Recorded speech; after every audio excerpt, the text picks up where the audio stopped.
And we're live. We're live and off. Here is an impromptu Jailhouse Parlor episode. We brought in Chantal because she's in town and she has a book that she's all happy about to share with everyone. Yeah, I actually left it in the living room, but it's all good. You can go get it. I'm not running. You can walk. Okay, I can walk briskly. So we've started, and now she has to go get her book because she didn't remember to bring it into the room. Top level production. I think that was classified as a jog. Yeah, that was fast enough to be a jog. I literally just walk. I have long legs. So yeah, if you guys want to touch it, it has all the power in it. All the power? All the power. Not for resale? Yeah, this is a proof, so I cannot sell that one. But that's just for me to have. So, you don't actually have official publishing, or is this just a proof that you show for marketing? It's a proof I show for marketing. It's a proof that I have for myself. I proofread to make sure there's no errors. Yeah. And then I have a box full of them in my car of the real sellable. Of the actual published sellable. And the Kindle on Amazon. Yeah, the Kindle's on Amazon, and the book is called Running Out of Tomorrows, which took me forever to write. It only took me a year to write, but I kept giving up halfway through it and not completing the process. So you kept reaching the halfway point and then giving up and starting over again? I would give up and I'd just be like, I don't feel like finishing it. Yeah. But then I was like, if I can't tell people that I'm an author, or I can't tell people I'm a writer if I haven't written anything. It's kind That's of fair. Like that's definitely fair. People who say they're singers, but they don't go out and sing. They just do karaoke and no one likes them. Yeah. So I figured I need something, and then finally I fought with it for years. And ironically, at my last job, I finished it and edited while I was at work. But yeah. I won't say the job it was at, but I spent 2 years just messing with the book while I should have been working. Yeah. Yeah, no, I did that for like a lot of figuring out the math of purchasing all the equipment for this podcast. I just made the Excel spreadsheets at work in between phone calls, basically. Yes. It's like, whatever, honey. And I get the microphone. Yeah. So I finish my work really quickly so I can get to it. Yeah. So I was like, anyone else would be taking 6 hours on it. I would be like, let me finish this in 2 so I can get to whatever I want to do. Yeah, definitely. So Running Out of Tomorrows. So we could read the back of this. Do you want to explain this book, or do you want me to read the back of it? It could be both. It could be. All right, so we'll start with. I don't know if you can see it through the resale. Can you see? I will try really hard. Ooh, that's gonna be hard. I give you props. I could just pull it up on Amazon. Make your life easy. Sean Graham's life is unraveling. At least that is what it feels like. If you thought high school was difficult, his first year of college and an iron-fisted professor challenge his and an iron-fisted professor. I think this is off right here. An iron-fisted professor challenge his wits and makes him second guess his goals in life. He struggles with meeting the expectations of his family, his responsibilities of attending school, and his own needs when he meets someone who has captured his interest and further diverts his fragile attention. Not for resale. He finally reaches a point when he decides to put his own needs in front of everything else. Will his decision mean he has to abandon everything he knows and loves? I'm surprised that you read through the do not resale. I've read through some bullshit before, so I was able to get through the band of not for resale. Yeah, so I can kind of sum that up in a more fun way. It's a life story. It's a life story. It's kind of like a coming of age story. He goes off to college. He's trying to navigate. He has 4 older sisters who are brighter than he is. He's always accomplished more than he is. Mm-hmm. He has. He's the baby? He's the baby and he's the only boy. And so he doesn't feel half as smart as they are. He never even thought he was going to go to college. And so now he has to figure out if he can even survive through college. And he falls in love with someone who diverts his attention. And he has to figure out if he's going to stay on track and try to do something with his life, or he's just going to throw it all away. Mm-hmm. So that's it in gist. It's at UCF, so it's local. So you actually just use UCF grounds as just your settings and everything. And that's pretty awesome. Yeah, it was like something I knew, and it was my first book, so it was easy to write about something I knew. Definitely. But my second book is not going to be anything about. I mean, it might be a love story, but it's going to be more sci-fi based. Oh, okay. It's going to be people with powers and kind of like have you ever watched Heroes? Yeah, way back. I think, as I remember, because I never watched any of it, but that was one of the shows that had so much hype and then fell flat by the end of it somehow. What do you mean by the end of the seasons? Like, I guess like by the end of the finale? show, it just like went to shit or something like that. The show did go to shit. And the last season was kind of cut short. I feel like there was. Remember the writer's strike that happened when we were in like high school? The what strike? The Writer's strike. Yeah, yeah, So there was a season that was like instead of 20 episodes was like 8 or 12. yeah. Because there's no writers to write it. Everybody like was. Jon Stewart, Stephen Colbert are just Yeah. like running through each other's studios trying to make content out of it, basically. Yes. So that's basically what happened to Heroes. It just the writer's strike screwed it up, and then after the writer's strike, when they started writing again, it just didn't have this. They can't connect it. Yeah. Like, And then they ended the season abruptly. Like Yeah. it was supposed to come back to another season, and the show just ended. No. And people were like, "When's it coming back?" And I'm like, "It's not." it's never coming back. That's what happens. Yeah. The show just kaput. It Yeah. died. Yeah. Just right then and there. It ran Yeah. out of gas. I think since then, though, everyone like that's really opened up mainstream for sci-fi stuff and probably like helped bring in like comic book world Mm-hmm. because it's like, oh wait, a compelling story, and these people just happen to have superpowers. Yeah, and I'm trying. It was hard for me to. I'm still writing the book, but it's hard for me to have the superpowers because I'm trying not to do like an X-Men thing. So Yeah. I'm trying to think of powers that no one's thought of yet. Whoa. Because invisible is like, okay, that's ironic. Like everybody does invisible. Yeah. Everyone does reading minds, Yeah. moving things with your brain. Yeah. But- Fire powers. Yeah. Or something. So I'm trying to think of like powers that we haven't seen before. Yeah. So the main character in my next book has a power where she can touch a building and see through it and see who's in it, see who's see. Wow, that's right on the podcast. So yeah. It's not getting edited out. No, That's I that's see staying that. in there. That's great. I love it. I showed your true grit. I have grit Yeah. when I'm not dealing with dirt and bugs and snakes in my job. What I wasn't excited about when I came back to Florida, The bugs. love bug season. How did you know I was gonna say that? Because love bugs. Because Because you and Monica, it was No, always I'm the fine bugs. with bugs. I'm not fine. with love bugs, No, I'm because fine with love bugs too, but there's just too many.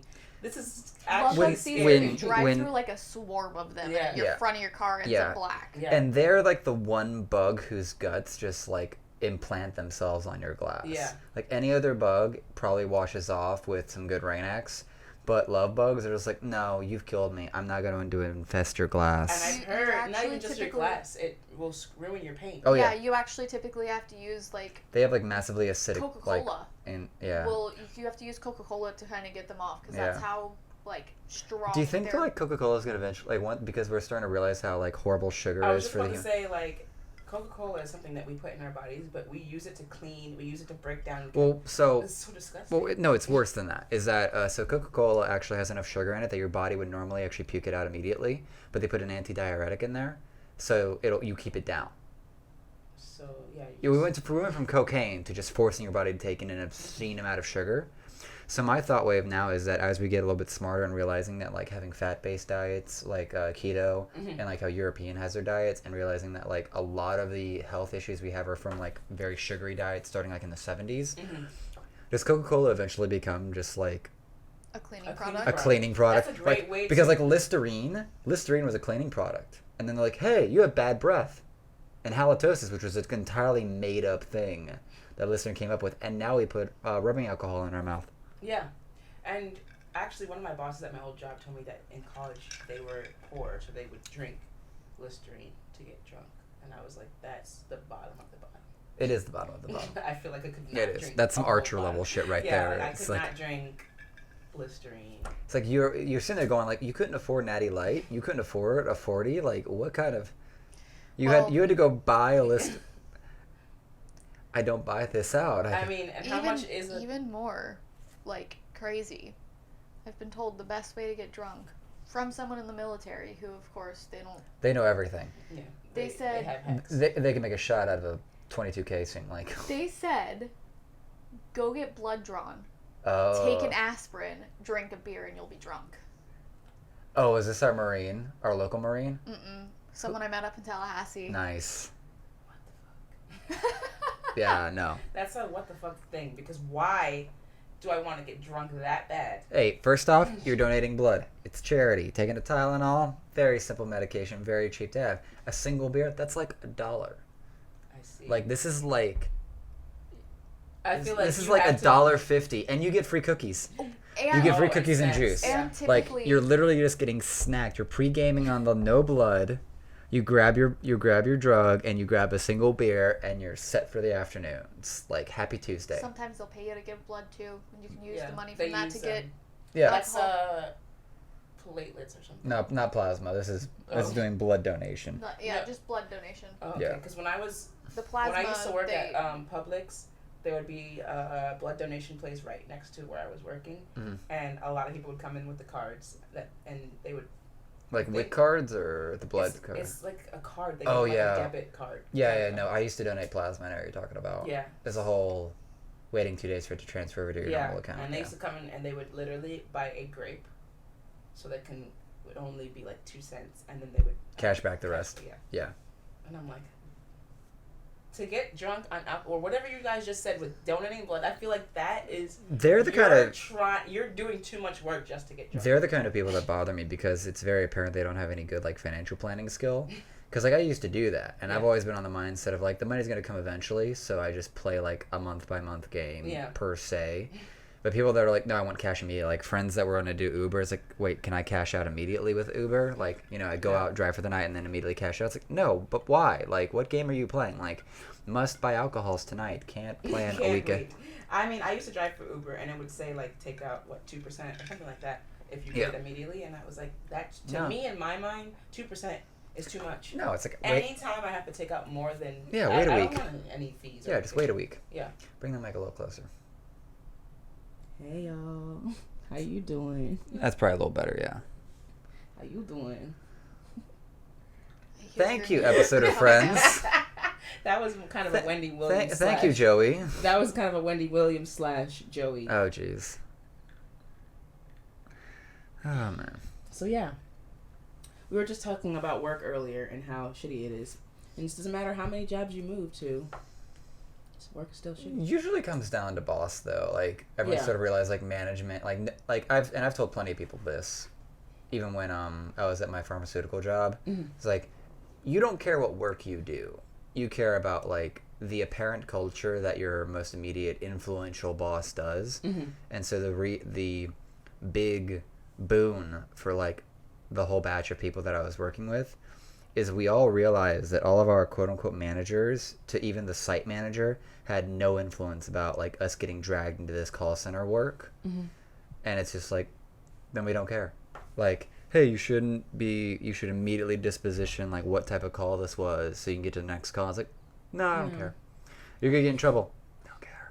I mean, my boss now is way better than the boss I had. So like sometimes I was about to say, I thought you said that I'd seen that your current job was way better than the previous way better. ones. But obviously, like when you like have something you love. Yeah. For example, I don't know what you love other than gaming, podcasts, and.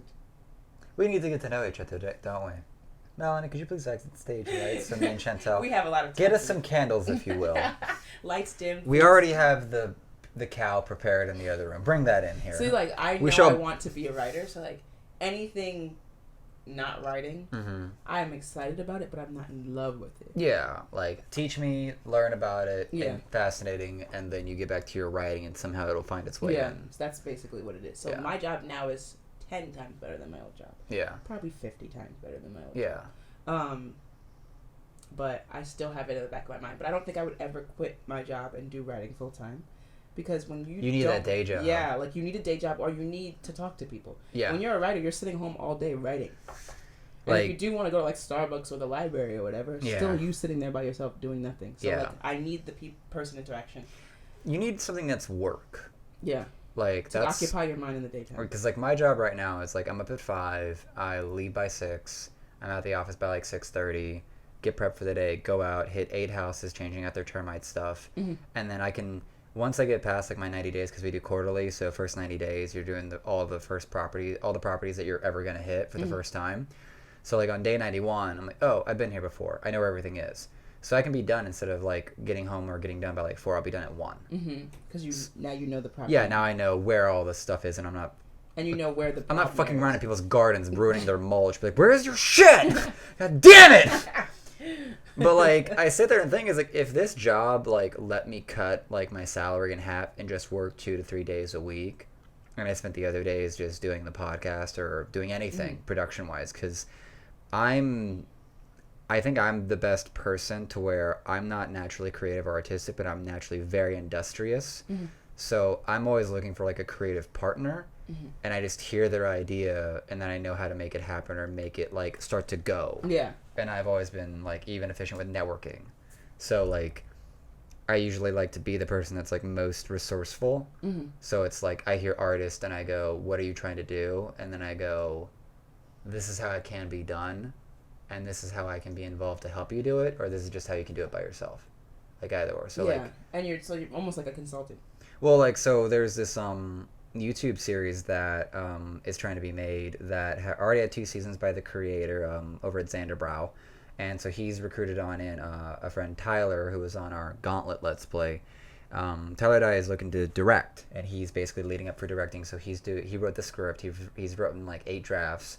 We have a final committed draft, so he's running through the shot list. He's running through everything. We have a guy to do the choreography to help get these people to look like they're fighting instead of just do slow fighting and speed it up. And you always see like the you see them just going at inhuman, hitting, like just like really bad choreography. So like Tyler brought me in, and it's because he gets to sit there and get more, keep the donut in mind instead of focusing on the whole. Mm-hmm. And I like the analogy. It's stolen. I can't remember who gave it, but it's a really good one. And I get to be the AD because AD is basically just like yelling at people to get shit done. Associate director. Assistant director. You still have to tell people what it is. Peasant. So like he basically recruits me in, and I just get to play like set up the events of just like here's the table read, here's that, or just really like run the logistics of it, which naturally feeds to me. So that's what I love to do. Like I don't think I have anything specific that I love to do outside of like the only creative thing that I know I can do is improv because it makes me drop my ego, and then I like can tap into like the creative like universal like ether because I stop caring, and then it just happens. Yeah, my coworker does improv, and she's told me about it, and I feel like I could do it, but I'm the kind of person where I say I can do things and I just don't. But I think there's a lot of things to do. Yeah, there's a lot of things to do. Like I can give you a book that I'm almost done with. It's like you'd get it done in an afternoon if you like pounded through it because it's only like 12 chapters. But it was basically written by like Del Close and a bunch of other like and Bill Murray, a lot of original people from that era where SNL was starting, and it gives a whole play by like a whole 12 rules of improv, and you realize, like especially at least for me, I realized improv is what I actually have been sort of craving or having a comedic passion for, because I've watched stand-up forever, but once you learn what stand-up actually is, you realize it's just a rehearsed act that's done over and over, and you can feel that stand-up is supposed to look improvised. Yeah, it's supposed to look like you're just randomly telling stories. Yeah, and improv is supposed to look like it was rehearsed when done by very good improvisers. That's actually the trade-off. Improv should look rehearsed, and stand-up should look improvised. And that's the peak of those art forms. And so when me and Melanie actually went and did the 2 levels at SAC here in Orlando, by the end of it, like we're really, really like we're so positive on it. We're basically going to be trying to run improv exercises and just put people on like the driveway stage, so to speak. And we will have like some people there that can actually do it, hopefully. At least between her and I, and then the other girl that was with us for our level 2 class, because improv is incredibly fulfilling when you have a good teacher, because you find this other world where you're not thinking about the next thing, you're just doing, and somehow like you're all in you're going into a hive mind, is how it's actually described in the book. Like you enter a hive mind, and you're just creating constantly. And it's fantastic because the real, like, piece of it is that there is no wrong answer. Yeah. It's just, I'm going to say yes to whatever you say and then add on to it. Yeah. Like, I think and for, so like... it's such a growing thing that it's very positive as well. I went to a few improv shows here in Orlando. I forgot the name of it, but... They were doing it like throughout Orlando, and that's when I went to Saks after that, and then I also went to improv. But I feel as if I enjoy it so much as a viewer. Audience member? Yeah. It goes from, if you're at 10, you'll break it to 20 out of 10 if you get on stage. Because, like, so here's... I think I would have anxiety, like... You'll get over it. Relatively quickly, probably. You'll get over it. I mean, I think it would be good to be in front of a crowd. Yeah. So here's the funny thing that is actually very, very true about any performance. The audience wants you to win. Whether it's a theater and it's been crafted and performed, they want you to win. And stand-up and improv, they want you to win. They want you to succeed. They want you to be entertaining and funny. Mm-hmm. And when you're not, you and the audience know it. Like for improv, if you're trying too hard or you're just pulling cheap jokes, everyone knows it. You're shitting on your other performers, and the audience knows that you are. They don't know the mechanics of how an improv show should go, but they know it's like that's a cheap, easy joke. Yeah. We all know that reference. Like if we know that reference and you pull it out, like you're pulling out the conscience reference, like the most predictable thing. Yeah, and they're not gonna laugh at the most predictable thing. No, they don't. They probably already thought. Yeah, of it. they love when you pull out that reference that everyone knows. But it's like, whoa, that just came. Yeah. So you're not like, even expecting. So like you'll have your anxiety out the gate, but like, it's one of those where like once you realize the audience is incredibly accepting of whatever the fuck you're about to do, and you just understand a few base like rules, then it's like we're just off to the races. And there's a point where you also get into it so much that it's just like, I don't care about the audience. Yeah. I'm doing this for me, and I'm playing a game, and I just happen to be on stage, and other people are watching. And people may be laughing. Yeah, like so that's like a added bonus. Yeah, like when we were having we had the fun thing for our level 2 where the entire class was actually done like in that main auditorium, that main stage at SAC, as opposed to like their upstairs classroom. Mm-hmm. You can bring that closer to you. Don't worry about me. Okay. It's like you're going like 9 miles to get your glass.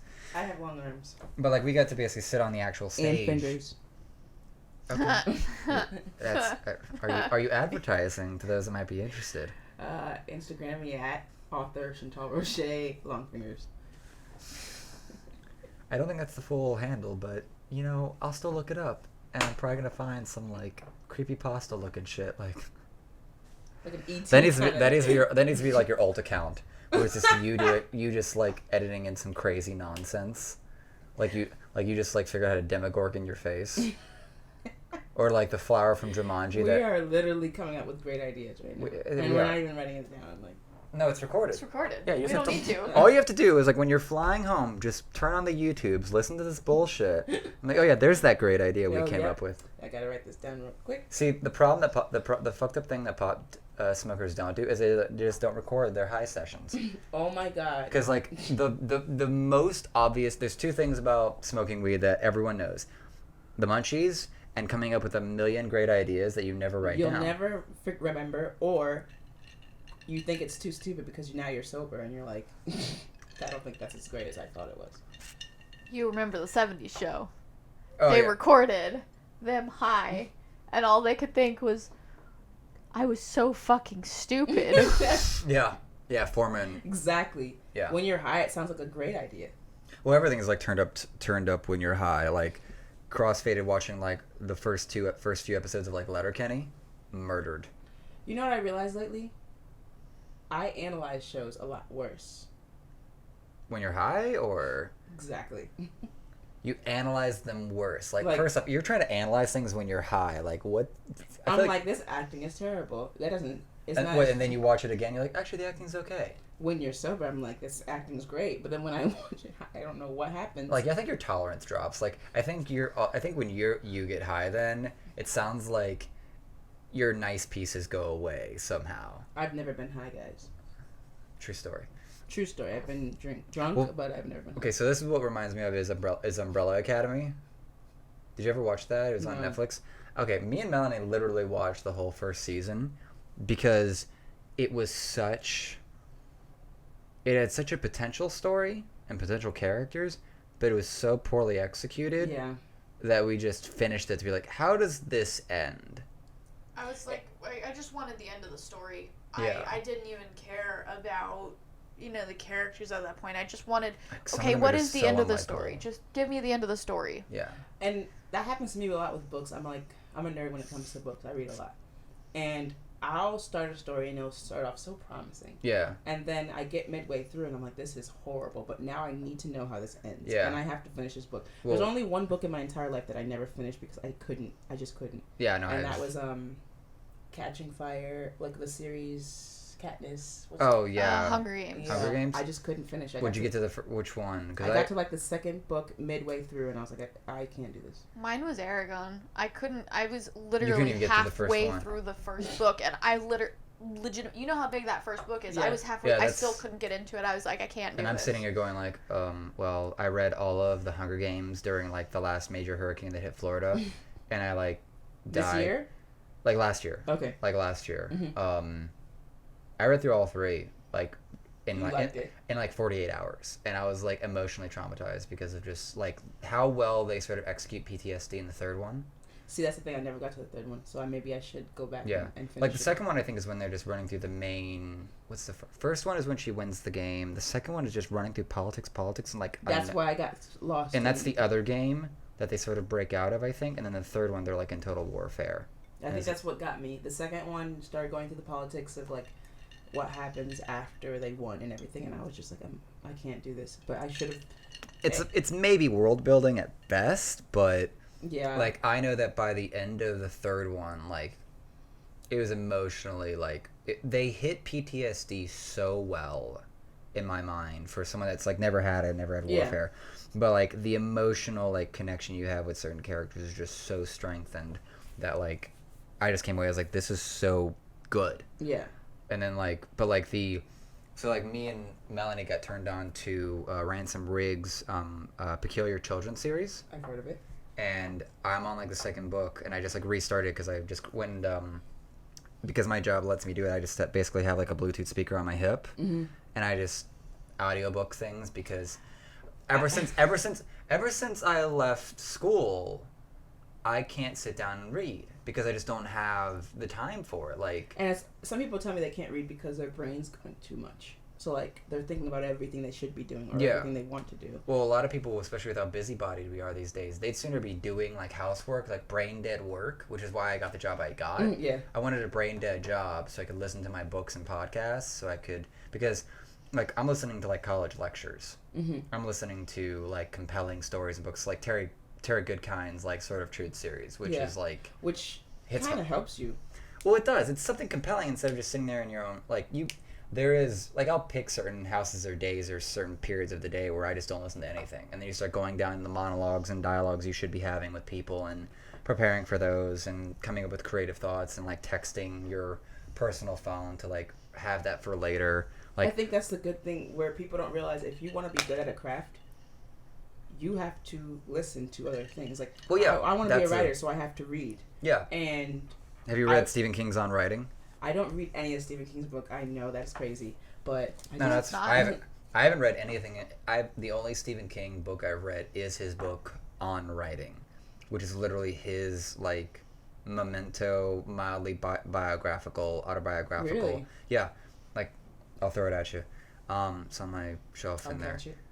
It's pretty thick. I don't know. No, it's not. It's like that thick. It's not. Yeah, the On Writing. I'll be right back. Oh, so he's gonna do a quick jog. I have to prove her wrong. No, I'll walk. I remember this book being sitting on the dresser, and I was pretty sure it was like this fucking thick. Thinking of On the Shoulders of Giants. Oh, that may be true. That may be true. On the Shoulders of Giants apparently is what she's thinking of, and she is incorrect. We'll see in a second when he comes back with the book. Yeah, On the Shoulders of Giants is a compilation of like Galileo, Einstein. Okay, that's a good read. Yeah. So it's basically. It's a story about his craft, like how he's. It's autobiographical in terms of where he has been a fan of horror forever, and how that became, but also all the things that influenced his process and how he thinks about writing. Because Stephen King is the type of writer that he makes like 4 hours every day or something like that, where he sits in his office and does nothing but write. Regardless of if he uses but like it one or of not. his rules that you've already like reflected is that he reads constantly. Exactly. And another thing that he probably touches on is write even if you don't have a plot or don't know where it's going to go. You can always clean it up. Well, this actually goes back to a few things. So his first, the first part in the process he gives speaks to like the improv thing we talked about. and it's also something I gave Tyler, the director, for writing the script, is that when you're writing your first draft of anything, you write with the door closed. And you just puke on the page, basically. Like, you're writing for yourself. You write just constantly, endlessly. You're not editing. You're just going. Don't stop and edit stuff and try to make changes. The next stage he puts out is you write with the door open. You just open the door to sort of metaphorically represent that you're thinking about the audience in general. And then you go and you basically cut half. You should cut like half of what you wrote.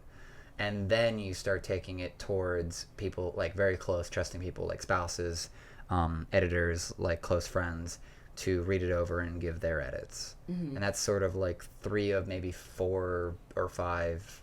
But those are like the main things that I saw. I was like, that's fantastic. Because like improv is just doing puking nonsense. And once you get your craft down, you can create very deep connecting stories from nothing. And then for writing, it's exactly that. Exactly. When I finished this book, it was almost 100,000 words. And after I did lots of cleaning, and now it's down to 70. Yeah. So it's just, you're literally, like you said, puking on the page. Yep. And then you can edit later. You start finding all the crap that just doesn't need to be there, or contradictions in characters. What doesn't contribute to the storyline? What does? Yeah. And that's why I had a lot of issues with where, does this contribute to the storyline, or is this just blah? Yeah. So you don't even look at that stuff until later on, like your third edit. Yeah. It's like, and there's a process too. And then you have beta readers, and then you have proofreaders, and then there's so many different steps. And I feel like that's what I had to learn, because in the beginning it was so hard. I was like, I have so many steps that I have to do. Yeah. But it's a learning curve. So now, anytime I write a book from here on out, I know what not to do, and it won't take me half as long as it took me this time. No, Simon Sinek had a really he wrote like his very first book, like Why Leaders Eat Last or something like that, or Start with Why, whichever one was his first book. And like they were like, how long to your next book? He's like, well, it took me 32 years to write this book, basically. So it took everything up to those 32 years to write this book. So I don't know about the next book. Yeah. I have no idea. And so the only thing you can sort of think of is it took 32 years plus all the things after that first book to get to the second book. Is kind of the only thing you can sort of run with that. And I'm thinking about it. I was thinking the other day after I finished this one, I was like, J.K. Rowling. Okay, so my editor was like, you have too many character names in this book. So the main characters, pick the main ones, and people who are really adding to the story, and anyone else doesn't really need a name. And I was thinking, I was like, J.K. Rowling seriously has 300 characters in her book, and we somehow followed along with it. We know what that's where I disagree with that bit of advice. So here's the thing that is very important in improv, is being hyper specific. So like Mike Myers in his improv, it wasn't during a dining room scene. It wasn't past the ketchup. It was past the Heinz. Oddly, incredibly specific. It's good for world building, scene building, and even can be comedically entertaining. It's that's oddly specific there, when that sort of bit runs through. And I feel like the specific parts mean something. Well, the specifics really build it. That's what I wrote, when I was writing in the book, I had, my main character was wearing Nike high tops and Calvin Klein shirts and stuff like that. And my editor was like, this is too specific. Whoever is reading this who doesn't know about these things will be offended or, be angry because they don't know what you're talking about, and they're just going to get annoyed. No. And I was like, well, no, to look me, it up. I'm trying to paint a picture that he's fancy. Not fancy, but he cares about what he wants. That is... Those are very specific brands. Yeah, that speaks to culture. Yeah. This is where I don't... And it's a young adult book. Young adults know about... They either know about it or they'll look it up. Yeah. Google's 2 feet. At this point, most people are pretty quick to just go to their phone and just look up what they don't know. Yeah.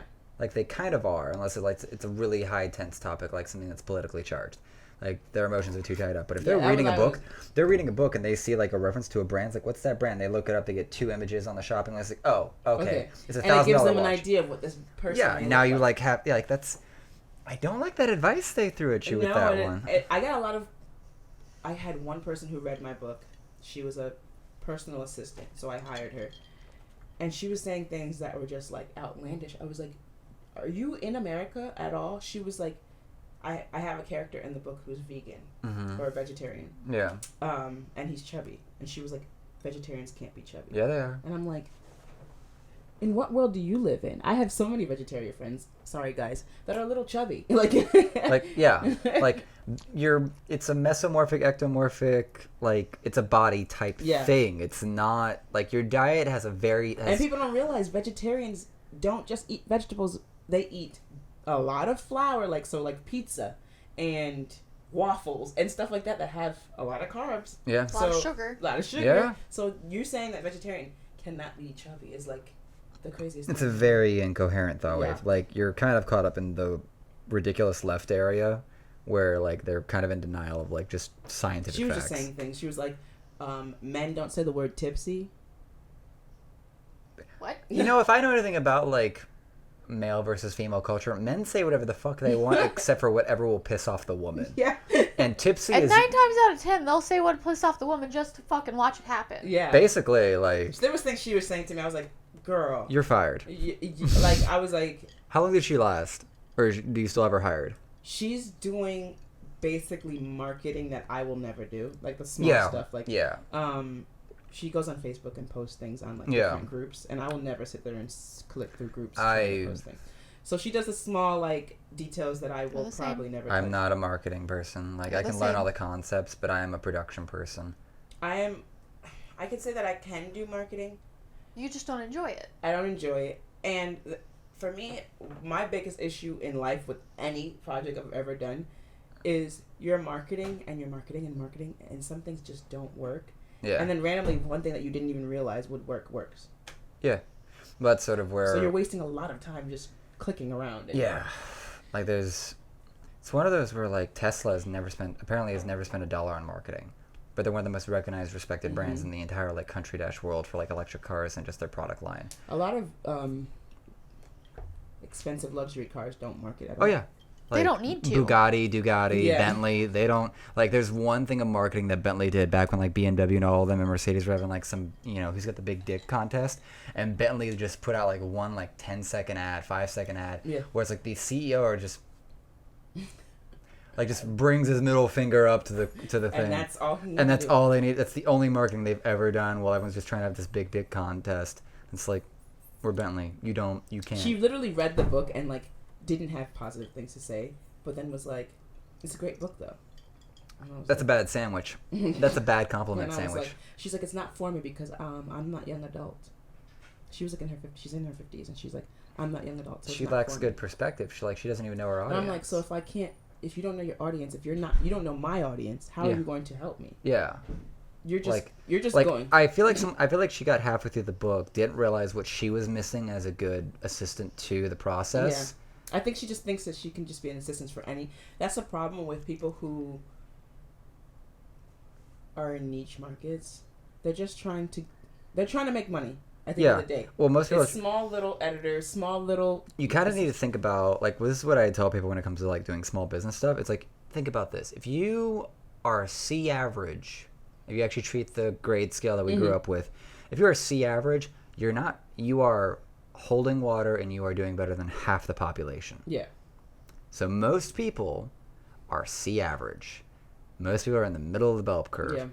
And if you can do that, you're winning. A lot of people work for themselves, and so they say to themselves, I really want to do this. I want to make money doing this. So I'm going to pick up any project, which is probably the worst thing you can do for yourself because you shouldn't be picking any project. Because what's going to happen is you're not going to be relating to all of the projects. No. And so you can't vouch for it as much as you would vouch for something you love. I think the advice I usually am trying to throw at especially like parents of young adults, like kids that are about to like get out of high school, is like don't go to college. Like don't send them to college. It's a lot of money that you're wasting and time that they're wasting because college and academia is not what it should be for teaching them to think critically and really like grow from there. Well, if you're going to get into this, the problem really relies on a lot more than that. For writing or for... In general. We're not preparing our generation for anything. Oh, no. So then when they do get to college or get out of college, they don't know what to do. They're still like children. They're brain-dead teenagers. Yeah. They're brain-dead teenagers with a giant amount of debt. Yeah. Like, it's really annoying that with how a lot of us have been raised with broken homes that we don't even know how to run a household. Like... At all. Like, so, like, I've only been picking up cooking actual meat, like chicken and steak and stuff, I've only really picked that up in the last year, maybe. And I'm like 27. I'm a little different because my parents are from the Caribbean, and so there's a lot of things that they learned because they had no choice but to learn it because they were poor and they came from a family of 8 or 10, whatever it may be. So they learned these things, and then they came to America. And though I am American, I was raised very Caribbean, much so like I learned things that when I went to college, my no one Caucasian friends may not have even known. No, they have no idea how to like just meal prep, take care of a house, run a house. And so I was cooking even when we didn't even have a kitchen on our floor. Yeah. Like I would go walk down to the kitchen and cook, and they'd be like, "Why would you cook? We have a meal plan or whatever." And I'm like, I'm not eating no bullshit out of that cafeteria.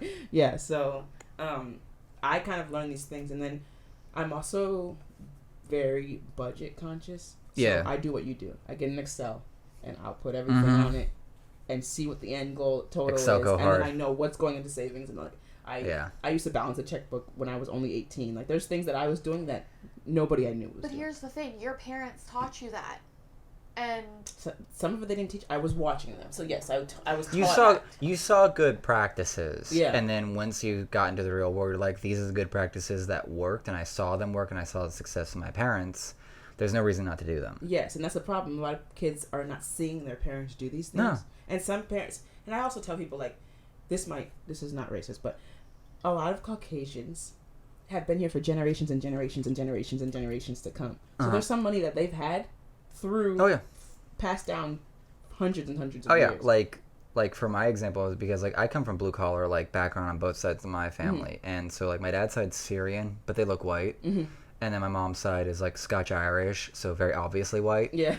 And like the slight difference that I have versus like a minority counterpart is that my background, the financial health of my extended family gave my mother just enough credence, enough work ethic, enough just luck, whatever have you, to get a life insurance policy so that when she passed, I had a life insurance like policy to fall back on to like reset my life from the shithole I was dealing with like my roommates at the time. So like most minority situations, because of all factors that can be involved, that can't even be in the discussion. No. To just like be able to land like even like $100,000 sounds like a lot of money to everyone, and it is, but it goes fast, and like it's a small policy. It's actually a really small policy in the scope of like what kind of life insurance policies you could get from Northwestern Mutual, Morgan Stanley, or all that. Yeah. So like even that slight advantage is massive in a financial impactful way if you can like land it out and like play it out, or just have the decent discipline, or just like it's so disheartening when you see people that like have you run the math, just like the intuitive math in your head of what their life could be or should be right now, when they're living like it's a 3x2 apartment, and you know they have like full-time work somewhere, and it's definitely not minimum wage, but it's it's not banking, and you're going, you should be be able to throw cash at like anything right now. A lot of my friends that I've talked to, I actually posted a Facebook question, and I was like, I'm not asking anyone what you have in your savings account, because that's like too personal. Yeah. But what do you guys think the relative amount of money you should have at the age of 30 in your savings account? And a lot of people answered like 1,000, 2,000, something like that, and I was like, in my head I was like, whoa, I think now I'm feeling rich, because I was like, I have one. Rule of thumb is 8 months worth of pay. And some people were like, by the age of 30 years, Google was crazy. Google said you should have a year's salary by the age, 1 year's salary saved by the age of 30, which I think that's very, very difficult. It's very low, but it's also like there's this low. If you're getting paid like $70,000, you think someone should have $70,000 in their bank account at the age of 30? If they've been saving every year since they started working, yes. So to speak. But if they've lived in a place by themselves every year since they've started working, that's doubtful. That's the big trade-off there, especially with how like the housing market is right now, because like I'm really hoping and praying, especially with like Melanie trying to like change jobs and stuff, and for us getting out to Austin, that like the predicted crash that's supposed to happen by like the end of the first term of Trump, like I'm just like, please, Don't Pretty let it happen. please. No, Yeah. we want it to happen. because, Well, because like so people You don't want it to happen, but you don't want it to happen because there's pros and cons. well like so that's where I've always sort of maintained, and I have the background to where I don't lose work. That's the thing. That's why I picked a profession as like healthcare. Yeah. You won't lose work. Yeah. When shit goes to hit the fan. At most you might lose a job, but you'll have. Well, that's where I have my back. I'm in payroll. Yeah, and There's no way I can not have a job. Yeah, I have administration for healthcare, so if doctors want to get paid and people want to get paid, they kind of have to. So I'm doing almost like a payroll type of role. Yeah. You do claims, right? Claims and finance, billing, invoicing, all that stuff. So I'm needed, and we do everything at my job manually. We do not have a system. Yeah. So you take out a person, the manual works. You don't have a system. Oh, you're done. Yeah. And the amount of training, the amount of years that go into. If you had a system, you can replace me in a second. But it's pricey. Yeah. Well, yeah. That's what I'm saying. It's a non-profit. It's a small organization, but like bigger organizations like Blue Cross Blue Shield could lose people, and they'd be fine because they do have systems. They have EMRs and all that. So, but the economy will crash soon. I'm hoping it crashes after my dad retires, because the last time it crashed, my dad builds houses. Yeah. And in rich areas in South Florida. And when the economy crashed last time, everything came to a halt. There's wood and tools just sitting in the middle of nowhere with hundreds and thousands of houses half built. Yep. Yeah. And so when the economy picked back up, so did his work, but he was supposed to retire in like what, 2 or 3 years? So let's hold out. Yeah, no. Like I can feel for that. And we're not in a rush for anything. Like it's its own question of like, if the economy crashes, how much value do I lose on this house, and how hard is it then to like take the perceived equity of this house and move it over to Austin, where it's a comparable housing market. I would agree with you. Or we just find that it's like so affordable, it's like fuck it, we'll just rent it, because at this day and age, people are paying asinine amounts for rent. I was about to say, and they're not even flinching about it. Like, I just moved to Maryland, which is one of the most expensive, DC area. Yeah. One of the most expensive places, and I kind of work closer to DC, but for me to get an affordable place that I personally could afford, I had to move further out in Maryland. Yeah. And I'm telling you, there's 1-bedrooms in DC, in basements. Like $2,000. Like $2,000 for a basement attached to someone else's home. And here's the sad thing is this is just the expectation now. Yeah. Because but they pay you higher in that area, but it doesn't it's not higher. It's doesn't equal, matter. equaling out to the It's like same. moving out to cost of California. Yeah. Like, It's you're cost getting of paid living. $200,000 annual in California, But you're paying $3,000 for rent. Yeah, like Or more. It's one of those things where people don't recognize and don't understand that in terms of like a healthy financial situation when it comes to rent and housing and everything else, you should be spending no more than 33% maximum on your housing. Let me do the math real quick and see what I'm doing right now. you gotta come back with like 50%, be like, I'm fucked. No, I always heard a third. And I'm, like I said, I'm very budget conscious. Yeah. So I do my budget. The second they told me my salary, what it was going to be, and I looked around in the area and see what the rent was going to be, I made sure I did the budget, see how much. And I always end up with extra after, and that goes to savings or extra if I had to pay on a credit, if I had to pay things with credit card. Loans. But I know people around me who literally live paycheck to paycheck. And if they didn't work enough hours that week, they're screwed. Like, we are more or less like raising a poverty generation. Yes, we are, and it's not even only our fault. It's so much of the. But like, there's a huge amount of like, because I saw this out of Sinbad when I was at the Improv last Friday, and there's like this obscene amount of like blaming the millennials for what they've inherited. 42%, by the way. Tough call there, sweet cheeks. But like, there's this weird thing where there's an obscene amount of blaming the millennials for the environment they've inherited. For the what? For the environment and the state of the country that they've inherited. Yeah, and it's almost like, look what you guys done. No, you guys did this to us. Yeah, like there's Like, it's like millennials won't buy houses and have kids because they can't. They keep saying, like, why aren't you guys Because we doing have too all much this? debt. They're like, why are you guys still renting? People tell me every day, you need to stop renting, you need to buy. I'm like, the amount of student loans that I have is enough for a mortgage. It's where, like, the previous generation permitted for this giant bullshit of student loan and, like, the perversion of the college institution. Because, like, at this point, colleges are the biggest scam in the country. I think we're stuck with the perversion of capitalism right now. Oh, yeah, the biggest musician, and it's a greed-based culture. I would say that college is a biggest scam, but on top of that, I don't think I would got the jobs that I've gotten if without it. Yeah, without it. Yeah, that's the weird thing. And it's even worse because I'm a, like, cultured female. Yeah. So I'm going to get paid less.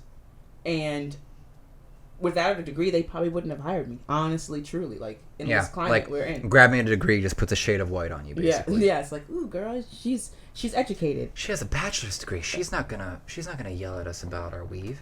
What? Yeah, I had this conversation with my boss the other day, telling her that, like, there's actually laws still in America where you cannot wear certain hairstyles. Though they've started to doing the laws against that. Yeah, once I think they're it was actually California. Current.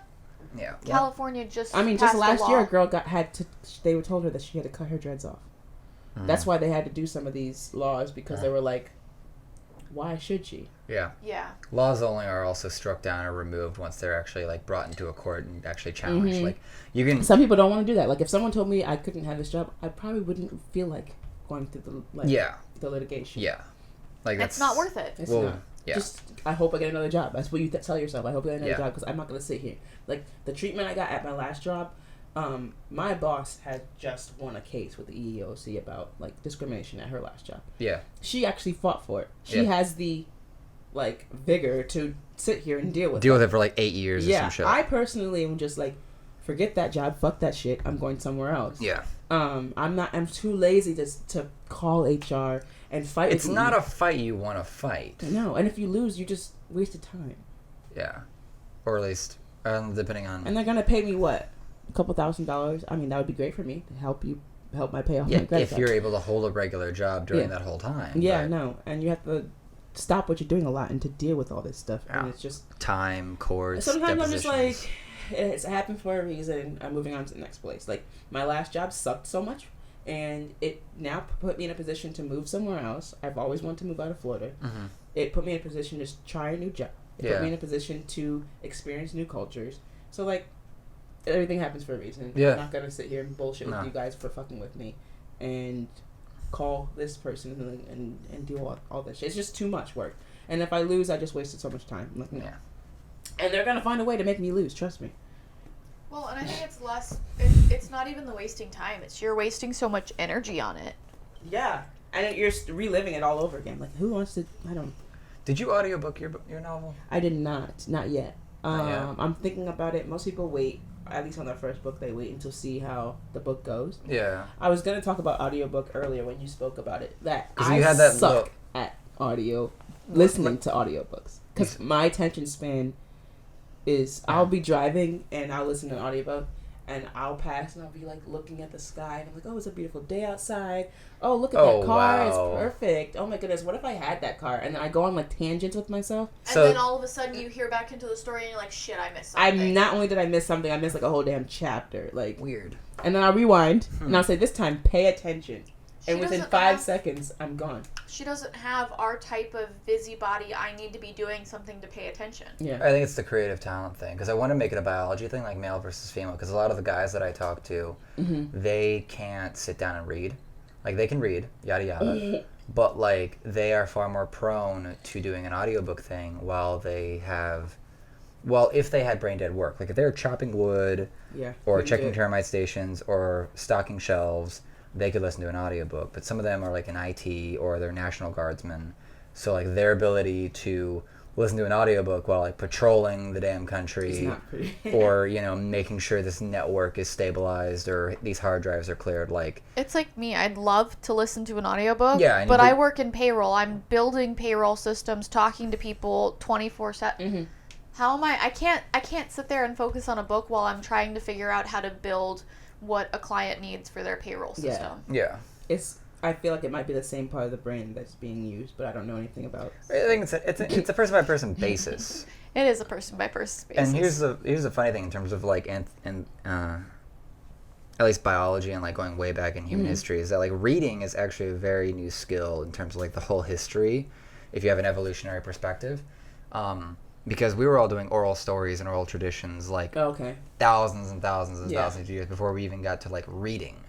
So like, and they've also shown that like classes that split in half, where they had half the class read the book and then half the class audiobook it, they scored the same.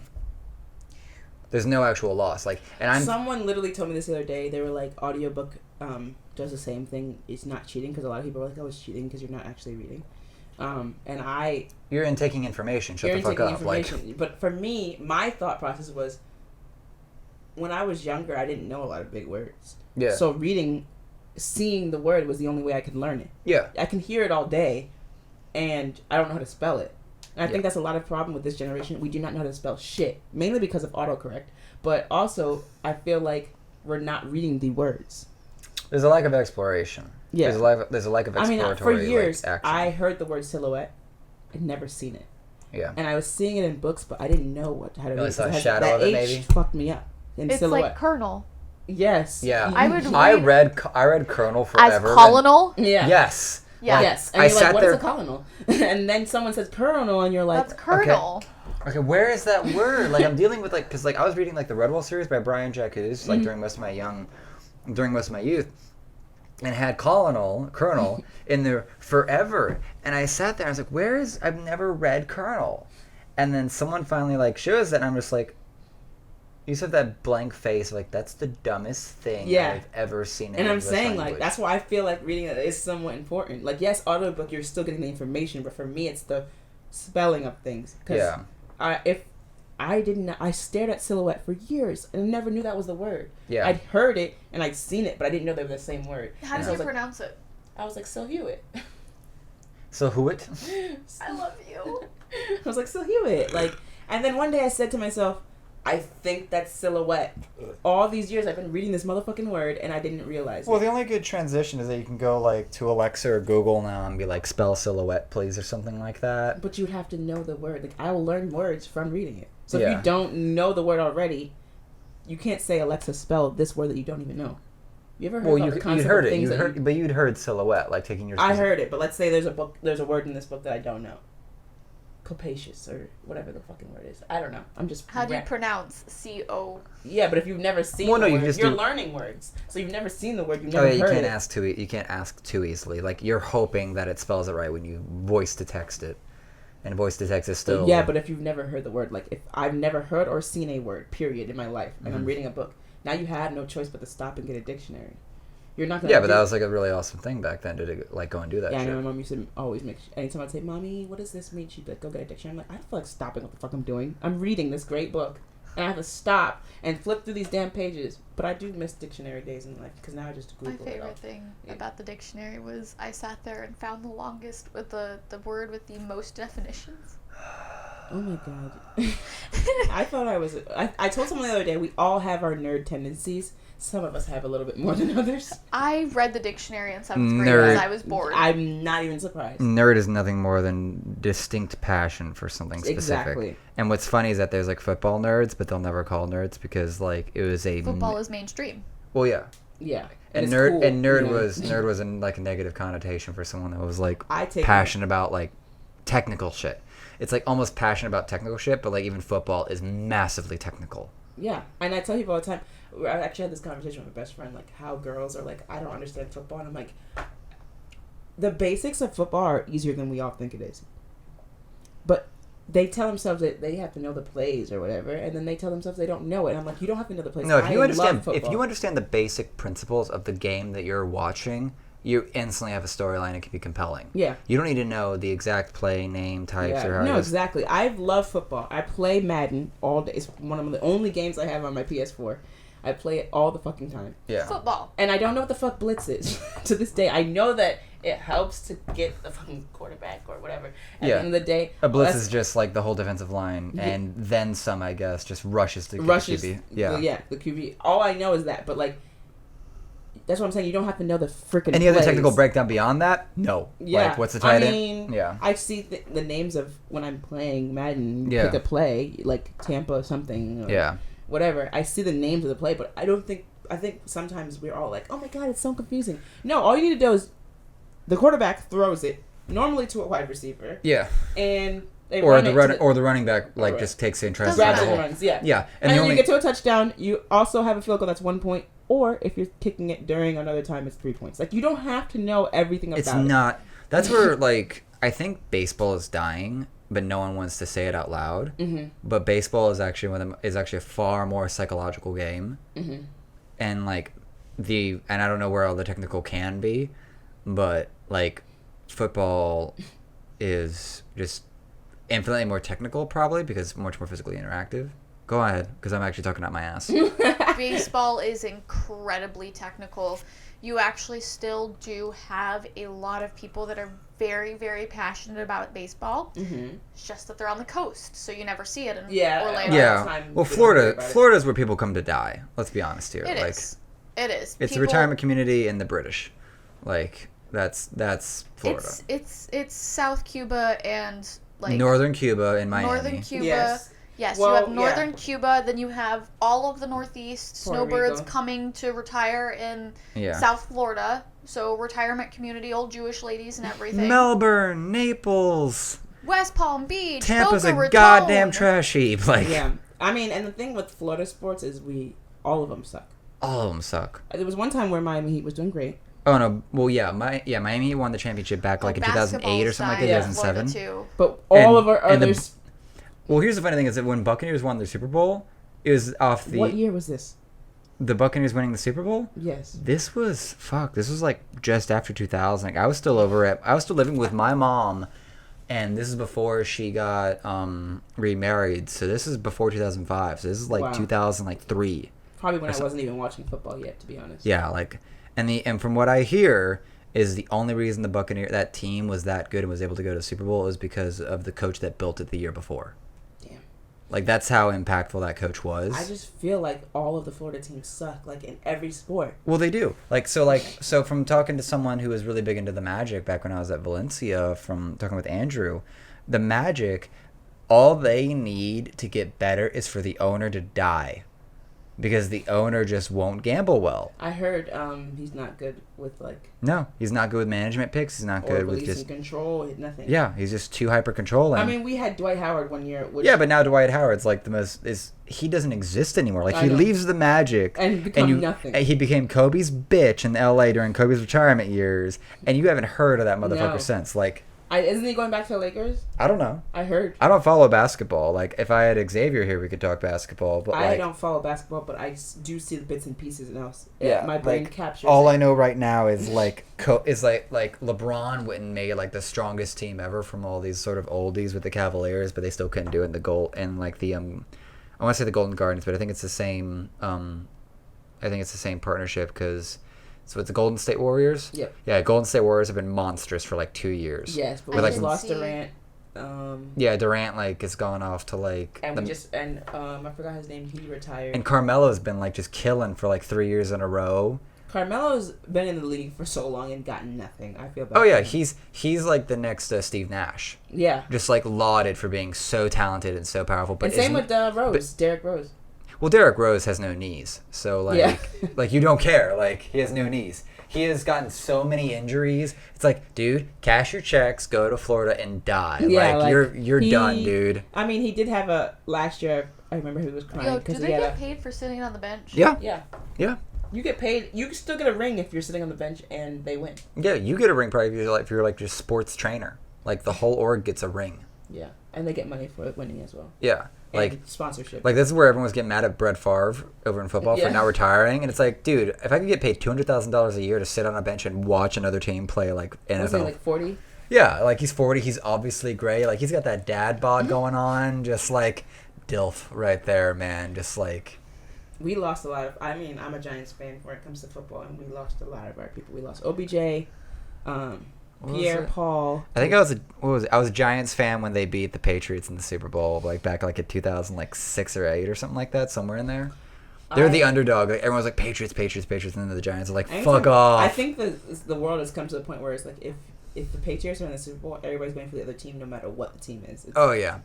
The problem is that like the Patriots system is so good, and like so the Patriots actually the Kraft family, they actually own a team in the Overwatch League, over in video game esports.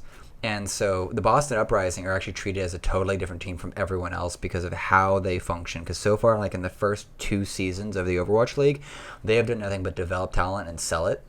Speaking of EA Sports, when I was about to move from here, there was a job from EA Sports. Oh, EA Games over there in like Maitland area? Yes, and they were hiring for like, EA is the worst thing. EA is I don't know. I was excited. I looked at it and I was like, you get to play Madden all day. No, you don't. I suck at it. No. But no. I don't.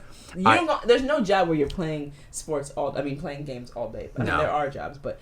No, you have to be like an entertainer on YouTube and you have to do all this. And YouTube is killing itself, actually, with all of its trying to be mainstream. Because, like, what was it? Have you ever heard of the game theory guy? No. It's like, this is just a theory. A game theory. Like, that's, like, his whole bit. He made this video where he basically explained, like, right after E3 happened this past couple months, he basically made this video where he's explaining how, like, YouTube is actually going to kill itself and kill the gaming industry. YouTube? Yeah. How? Why? So YouTube now hosts E3, the giant convention of the year where Xbox, Microsoft, Nintendo, all of them come out and show their new games or show their new consoles and stuff. And so YouTube is the main broadcaster of this. It's not like ABC or anything like that. It's very much internet focused. Now, with YouTube trying to become more mainstream and putting out a lot of NBC, Jimmy Kimmel, Stephen Colbert, trying to just appeal more and more to like the general audience as opposed to how they used to be, where it felt more creator focused. What they're doing is that they're basically barring and they're demonetizing and de-incentivizing people to play violent, cussy, gory games.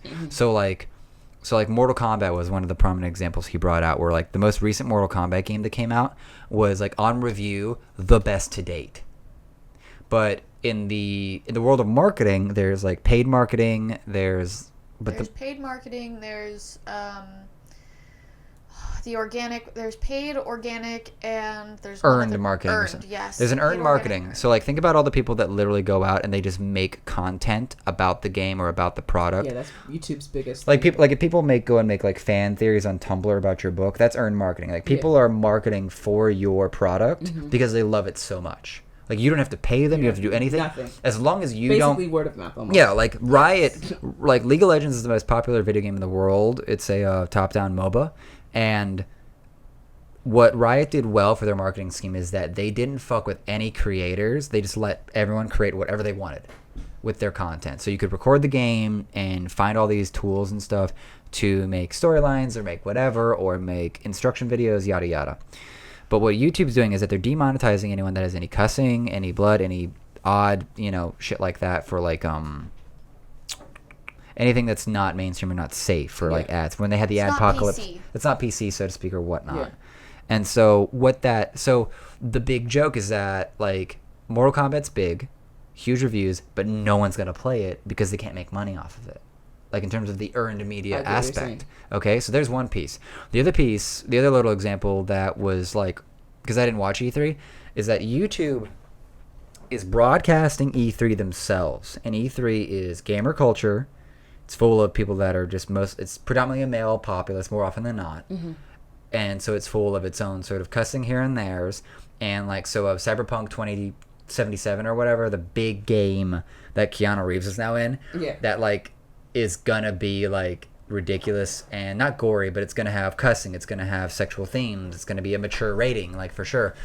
YouTube is literally live streaming this and having to bleep it out as it goes.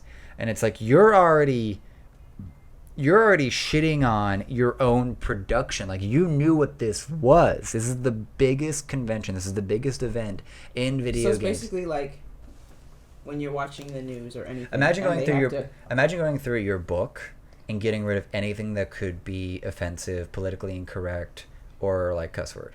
Like, think about that. Like, because I obviously don't know the content Yeah, of your book. there are some curse words in there. Yeah, but like, think about like think how if I had to take those out, and that's the thing. Like, when I spoke about this book in general, I kept thinking about, damn, what if I had to take out these curse words? Like, it loses its vigor. It loses its because meaning. like cuss words do a lot of things that people don't actually properly evaluate, like psychologically. Mm-hmm. That's where like there's this very popular meme that goes around that people that cuss more often are trusted more, like they tell the truth more often. Yeah, and it's like because they're more not bleeping themselves. There's also one that says they're smarter. Something like that. Yeah. Because and they're not censoring themselves. So you have to think when you're censoring yourself. You're thinking before you're. Yeah, and those people that cuss more often are right, and they're coming from an emotional place. And if you're coming from an emotional place, regardless of how unintelligent or bombastic or dangerous it can be, because you could be hurting people when you're being emotionally charged and just saying whatever like comes from your emotions, you're still being honest. And people will be like, they will not say that person is a dishonest person. That say that person went the fuck off. They didn't lie. Mm-hmm. Like, and also it shows your passion for something. It shows your passion. Yeah, a lot of things. It also shows you're authentic. Yeah, and which that's is the biggest. Like the authenticity and the honesty really goes hand in hand, because people like someone that they know what's coming out of their mouth is the truth. Yeah. Yeah.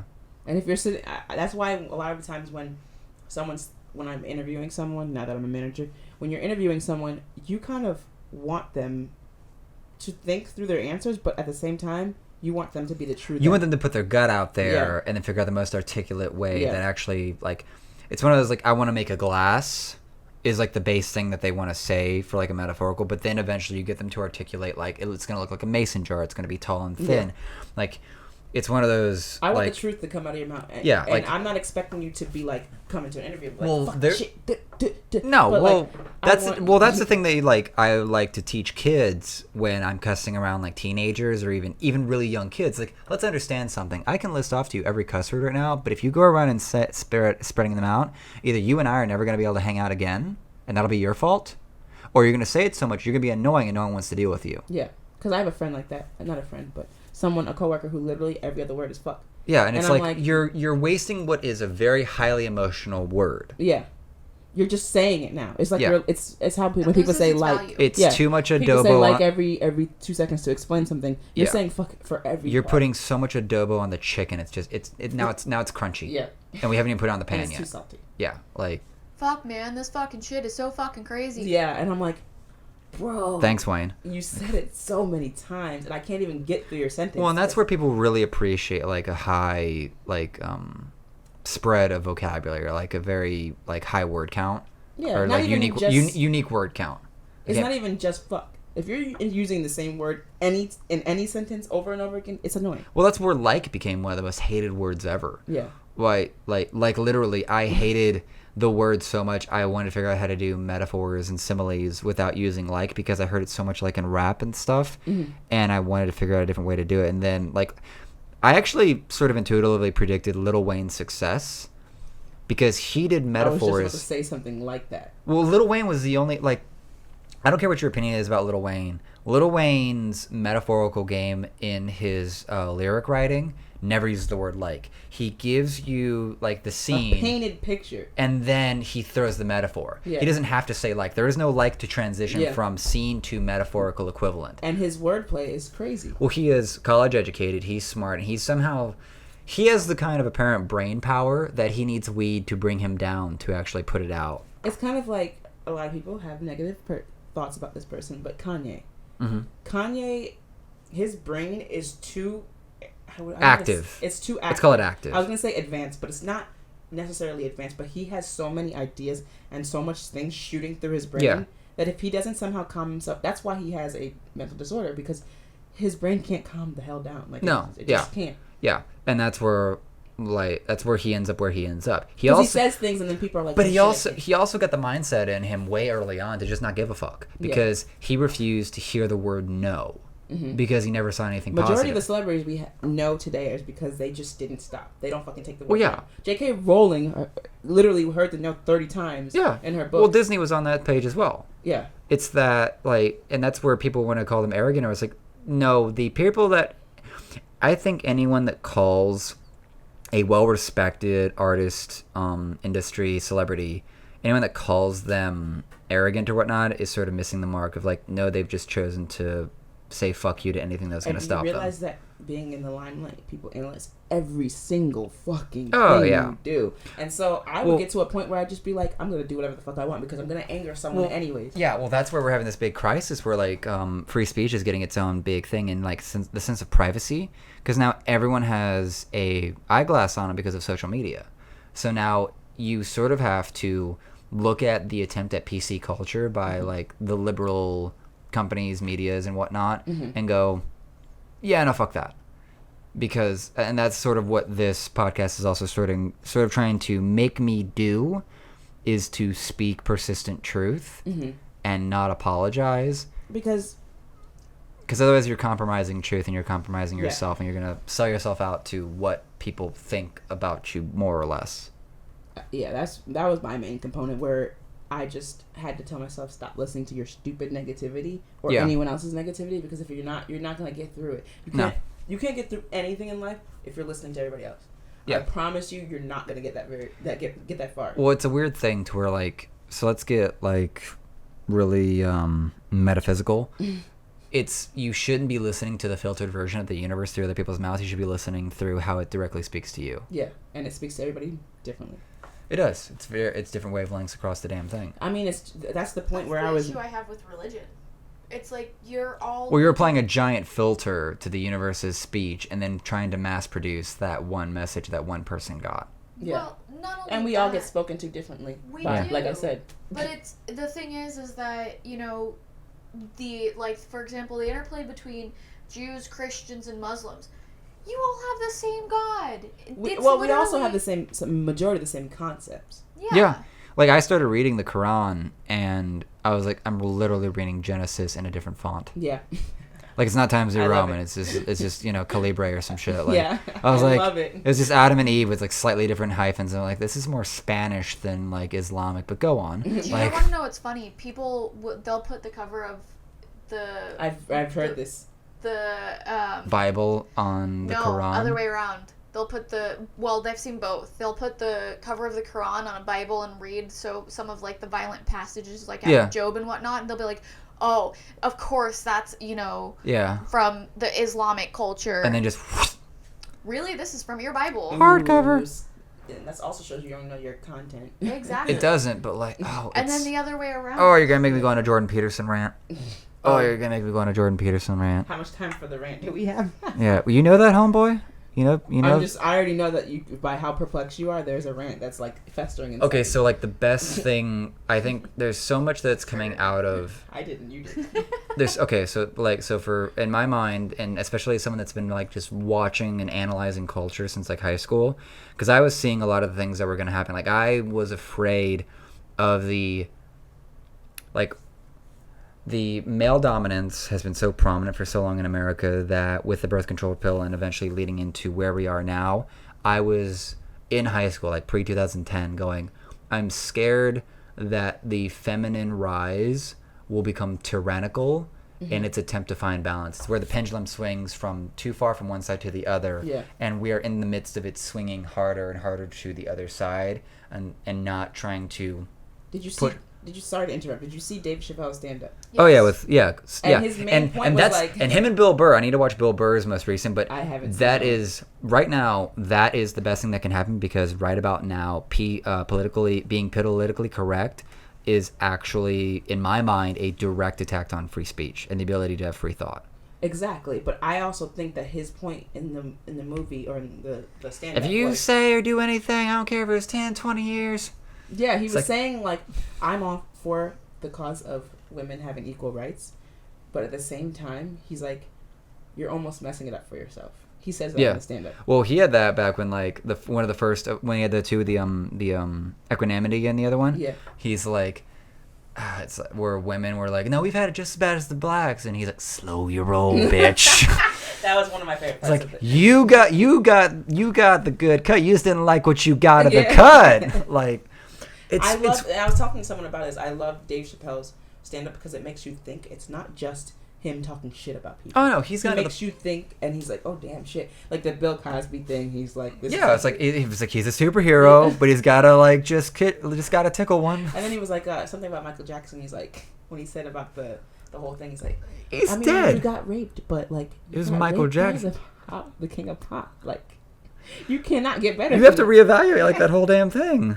In a way. Like, damn. Well, he did that, and he did that on Louis C.K. too, just sort of like bringing into perspective Louis, because while Louis basically exposed himself inappropriately to people, and they may have felt they were locked into a situation and couldn't leave the dressing room or whatever, it's like, I don't know. The next smartest thing you can do is actually be a victim blamer, because we keep trying to defer responsibility, and it's like we are actually copying the trend that our political leadership set in the 90s, where no one was taking responsibility for everything, and it was just pointing across the aisle. And now it's been going on for so long that 20 years later, we're just doing we're just pointing the finger, and then trying to just make holy victims, when it's like it's your responsibility to fix the world and to fix yourself, and if you do neither for 20 years, that's on you. Yeah. And with the whole rape thing, can we just agree? I'm sorry. If you commit to a situation and decide after the fact you didn't like it, that's not rape. Yeah, there's the difference. Well, and that was Aziz Ansari's thing. Like, he literally had a sincere hookup. She might have been uncomfortable or something like that. And she came back later. She came back later. And honestly, let's talk about this. I've been in a situation where hi guys, I'm gay. I'm lesbian. I've been in a situation where I've been with a guy, and we've been making out. She was confused. It was high school. It was the beginning of time. I didn't know. It was last week. No. His name was Chuck. So yes, I've been in a situation where I've made out with a guy, and we've done things. I have not gone all the way. We've done things, and I've been like, she has not broken the lesbian vow. Yeah, I was like, no, I'm still gold star. And we've done things, and I've been uncomfortable after the fact. I wouldn't come back and say that he molested me, because it was my decision to get into that situation. But that's different from rape. Yeah. Like true, actual like true, rape. Like holding you down, beat your face, make it more black and blue than it is. And thank you. So yes, that's different. But I get what you're saying. Well, people have come back, like you said, Aziz, and they've made out with someone and had a good conscious hookup, but they thought it was good together, and they come back a week, 2 weeks later, a month later, and say, I didn't like that situation. I just thought about it and I didn't like it. Well, okay. That's like, you're fair to have like, that was not a positive sexual encounter. Yeah, that's all you just have to take it out and go from there. Yeah. But like, so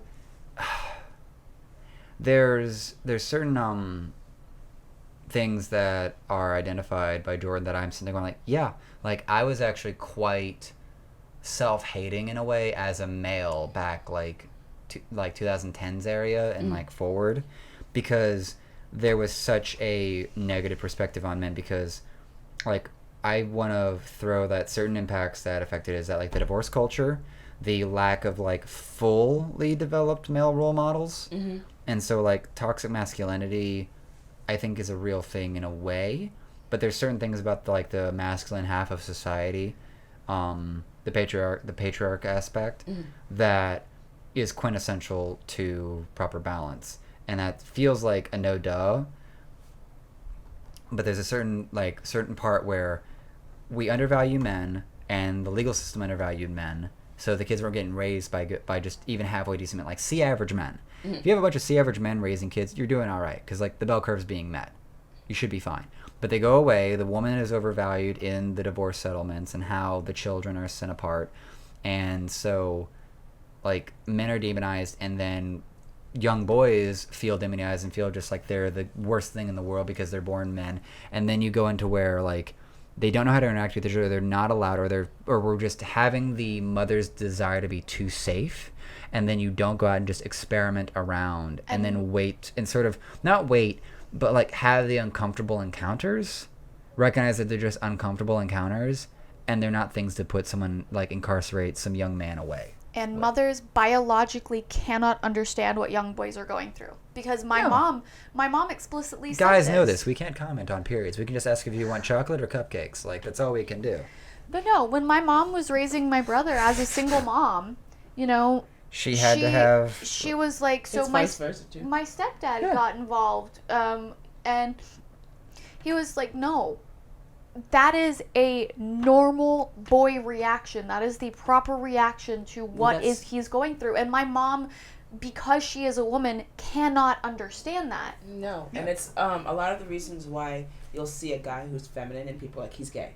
And they're like, no, he's not gay. He was great. He was raised by solely women, so he's reacting how a woman would react rather than how, because he was never taught how a man would react to something. Well, and that's actually me, because like I was raised primarily by my mom, but my mom was quite masculine, like by trait. Like my mom could dress up, but she literally probably broke all of the bones in her hands, more or less, with horses. She was the girl that preferred to be out on horseback during homecoming night than actually on the dance floor. Yeah. Like my mom was He was on horseback before he was born. like 2 weeks before I was born. Like my mom's just hanging out, big belly, just galloping across the field, like fuck all. Like that's my mom. And so like my ass, like I had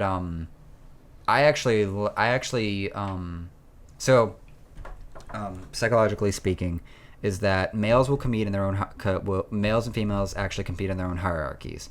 Women will compete in their own hierarchies based on their own pieces, and males will compete, and then women will pick from the winners of the male hierarchy. That's actually how it sort of biologically, psychologically works. My, not really dumbass, but my misinformed, my just not having a solid male role model until fucking like 16, 17, actually, in a way, I think tried to compete in the female, or maybe just did try to compete in the female hierarchy of trying to understand women more than any guy really ever would in a high school area. And I never saw like contending in the male hierarchy as worth my time, because I was like, I'm trying to win the favor of women, so what the fuck do I care about what men think? And that can be like a 200 IQ play that makes you like the alpha because you don't care what any other alphas have to say. But if you have your shit together, like physically, mentally, intellectually, then you can like take the cake and win. But like, let's say they're not, like, someone's not near as blessed as me, and they try to compete in the female hierarchy. They're in the wrong domain, like at least in the statistical area. Yeah. So women will consistently like just frame me, and this is what happened a lot, is that I got framed, and I had mothers, like mother figures of mine, just like sort of trying to pray the gay away on me, because I could never like land a relationship and stick with it for a lot of other reasons. And so like I had things and knowledge bases and tendencies that were way more feminine, and I'd also sort of rejected masculinity because of just a lot of the things that were taught. Like during our age group, we were sort of taught that it was the woman to make the call on the sexual encounter, and the man just like couldn't control himself. And I sat there like around 8th grade going like, fuck that. Like that's the dumbest thing I've ever heard. And so I chose to take like massive responsibility and head in another direction and sort of like exit, like I guess the standard hierarchies in a way. So. And that's, I think for me, I have 3 older brothers. I obviously have a father. And so it was just me and my mom in the household that were women. Yeah. And all I was seeing was male things. Yeah. So I wanted to be like my brothers. I want to play, if they played basketball, I wanted to play basketball. Yeah, and that's a sibling thing right there for sure. That's a sibling thing, and also just having a lot of masculine energy around me. But when I grew older, it was like I wasn't connecting to the girls correctly because they were like worried about makeup and like They had much more feminine things they cared about. And I'm just like, I don't really get that. I'm not a fan of it. Yeah. Well, I think that also speaks to your personal like temperament, because you can think about how there are very clear anecdotal examples of where there's like the one female amongst a bunch of brothers, but she's like hyper feminine. Yeah. And so I think that while there is a very obvious like nurture aspect, the nature part of you that speaks to it, and I think there's something that's like doesn't it feel like whenever there is a sexual deviation, like they become homosexual or even like bi or whatever, it's kind of like it kind of feels like it's easily spotted. Maybe perhaps it's naturally influenced or nurture influenced by like a family member, or just like how many, or like their brother sister relations. A lot of the time, because like your story of like I had a lot of brothers, like oh that explains why you're a lesbian. It's sort of like the hyper simplified. And that's the thing. When I came out to my parents, my thing was, she's like, oh, this is the reason why you don't like to wear purses and like to wear sneakers instead. And I was like, no, that's a personal temperament. Mutually exclusive. Like me being gay has nothing to do with that fact that yeah, I'm a tomboy. Yeah. Me being a tomboy has to do with, like I said, having brothers and like seeing it all, and that's all I know. And also just having an aesthetic that appeals to you. Yeah. Like there's something about things that clothes, people don't realize that clothes are important.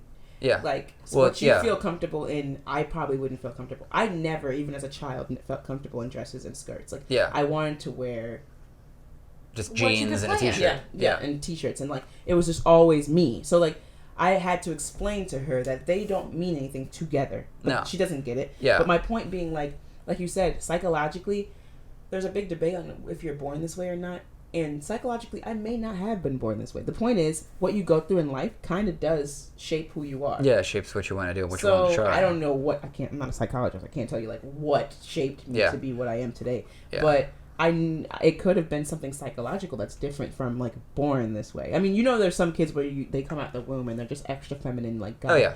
And you're just like, he's gonna be gay when he grows up, and he is. And then they're straight, and you're like, wait, what? Yeah. Well, and some of that is actually very biological. So, for example, some of the boys, for example, that are more feminine, part of the reason why they're more feminine is because the mother did not produce as much testosterone. Yeah, there's as so you many do. reasons. There for it. are. Yeah. Well, there was one thing that I think there was a scientific paper on it, just like beginning, the theory in a way, just building like the case. But there was one input to where the level of like sexual activity in a way, and that not how many partners, but like how attracted to that part of the population the mother was or something like that influenced the sexual deviation of the child. So like if you had maybe not actually like a whore, but like the kind of mother that wanted to be very sexual or very straight, like just wanted to just whore around with guys, and none of that's like in a negative connotation. Like they could be like straight as can be, like one partner, but they're very, very, very straight, like very much in love with dick, for like a very crude like explanation. Like that may very well like have transferred over to like the son. Be like, well, came out, mom loved dick, so do I, and off we go. I mean, and that's why I think it's so interesting. And I'm sure the family line will die with me. I feel like the more that we go on in life, we're going to learn so much more about what goes on with the human brain, and why people come out the way they came out, and why they like the things they like. We're still trying to really find technology to actually understand what's happening. Mm-hmm.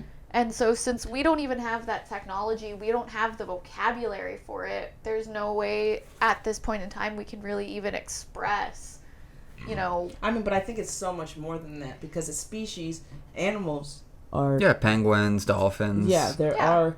So there are homosexual parts of nature that are there. And so that's another reason why it's hard for me to conceptualize it, because I'm like, it's not just humans. If this was just a human thing, I'd say, this is a nature thing, and it's not like a random mutation. Yeah. Because like it's in every species. It's in a lot of mammalian species. That's why I was like, if it was just a human thing, I'd say, like, okay, this is Homo sapiens. We something happens to us. Yeah, like but then the fact that it's happening through animals who don't have the same thought process as us, then I'm like... And it's been happening for millions centuries. of years. Millions of years. Yes. But people don't understand that. They think it just... Well, no, they don't. Here's the funny thing is that, like, all the transsexuals, the transgenders, and everything like that, all that is just now having a spotlight put on it. Yeah. It's not that exactly. It's always been there. In Indian or Native American culture, that person who is actually... A man, female. Yes, they actually not worship, but they were seen as someone that had a unique perspective and to be valued. That exactly. I couldn't think of it, but yeah, that's it. I know I've seen that meme. I've seen that thrown around. And it's perfect because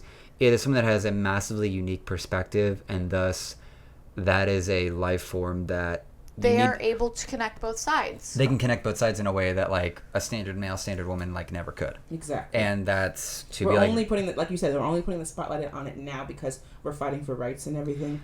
But this has been going on for years more than we even know. It's probably been around the same amount of time as any lesbian or gay.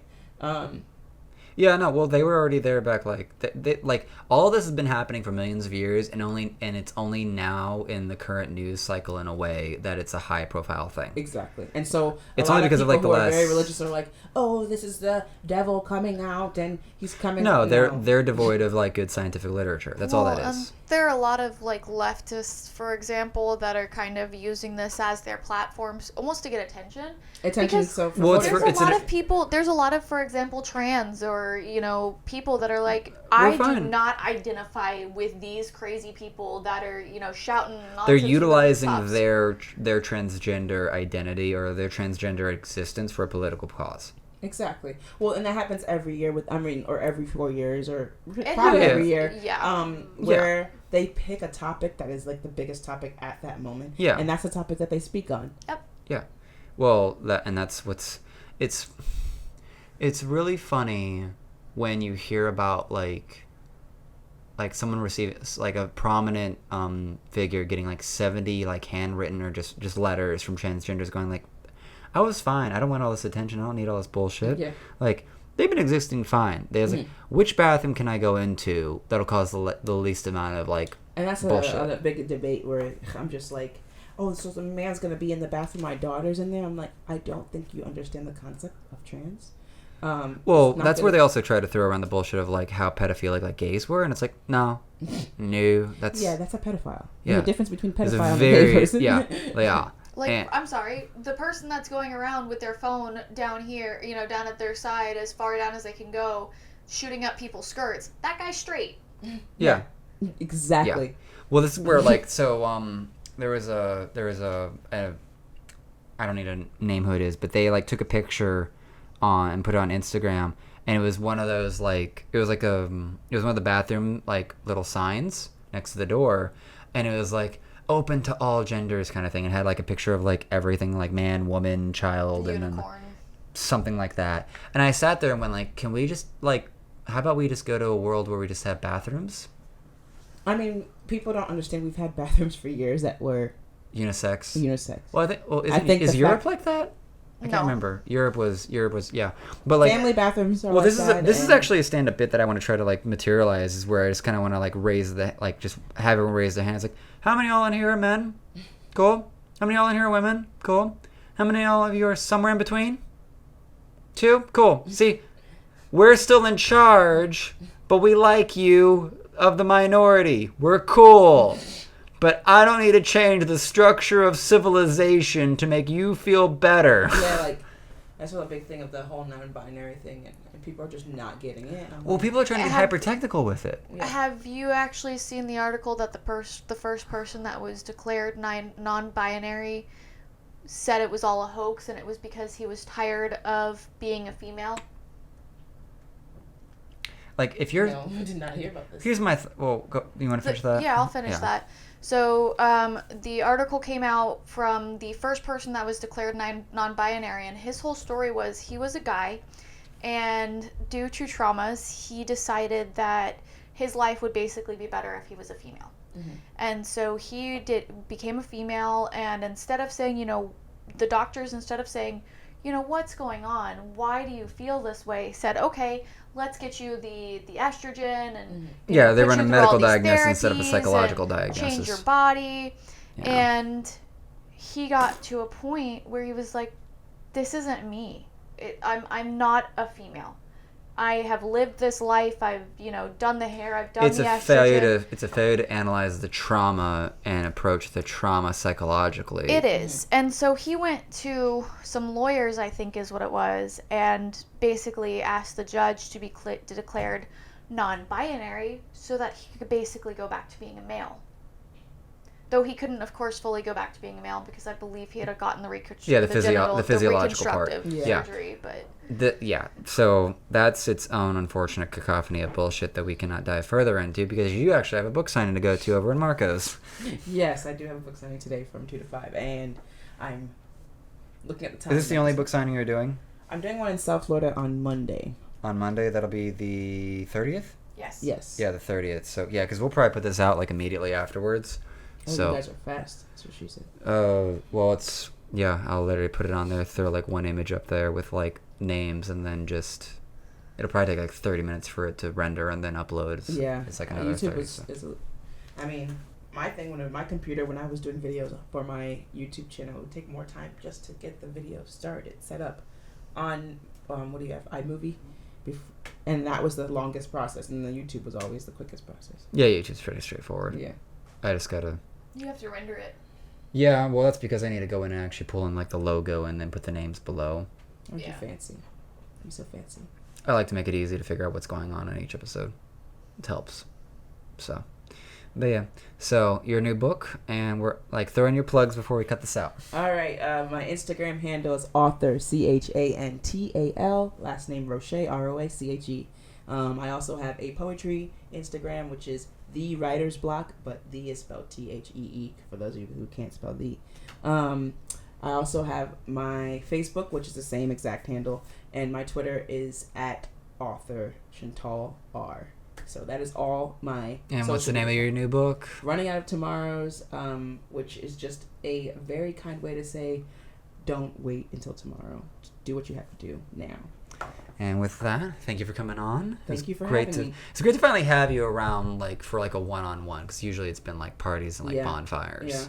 And they're like very good events, though. You guys have very good events. we know. Thank you. I miss the events. We miss having you. You're always a blast to have. I know. What did I come from? Pride one time. I came for like a bonfire. We just had like a Thanksgiving bonfire here before. Yeah. Yeah, you were here for Pride and you were here for the Thanksgiving bonfire with your chick. And I love at the bonfires. Yeah. My chick at the time. Who's still okay.